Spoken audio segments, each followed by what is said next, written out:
suis tombé sur une citation qui disait « L'une des plus grandes douleurs est d'aimer une personne que tu ne peux pas avoir. » Que ce soit une envie basée sur de l'espoir ou encore basée sur de la théorie, parfois c'est uniquement physique, mais aucune preuve ne viendrait nous dire que ce serait un bien pour nous. Je me suis dit que ce thème est quelque chose que beaucoup ont déjà vécu, peut-être même que certains le vivent encore. Avant toute chose, il faut savoir déjà que chaque douleur que l'on vit, c'est comme un patient qu'il ne faut pas sous-estimer. Car à force de sous-estimer ces tristesses, on les fait grandir. On doit savoir faire comprendre à nos larmes que parfois elles n'ont pas lieu d'être. Donc au lieu de les ignorer, parfois faudrait discuter avec. Donc n'abandonnez jamais aucune de vos tristesses, c'est le meilleur moyen de les faire disparaître. Je pense que beaucoup d'entre vous ont su rebondir à cette envie de vouloir quelqu'un, en estimant qu'on ne peut pas l'avoir. Cet espoir, cette attente, vouloir quelqu'un car on estime que ce serait parfait avec nous. Peut-être que d'autres n'ont pas rebondi, qu'ils sont dans la tristesse de ne pas avoir obtenu.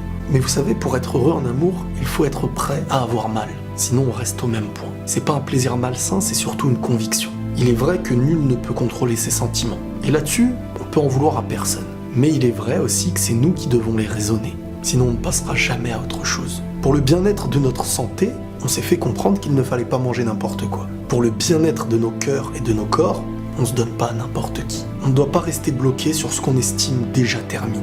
Il faut s'auto-éduquer.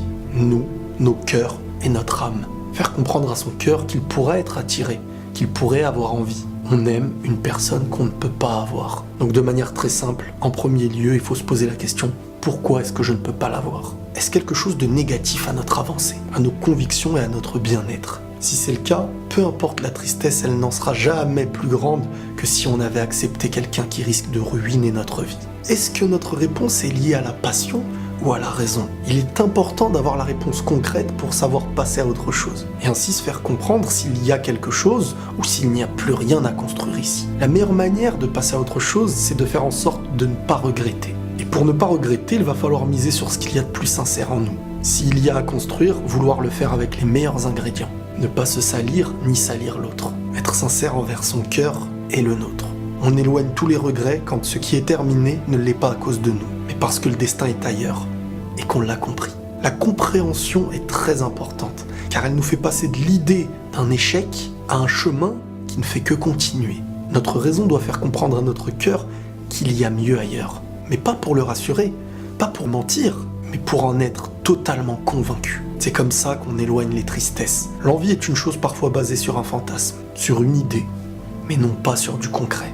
Il ne faut pas avoir honte d'avoir envie, il faut savoir combler cette envie de la meilleure des façons. Pas toujours en lui donnant ce qu'elle veut.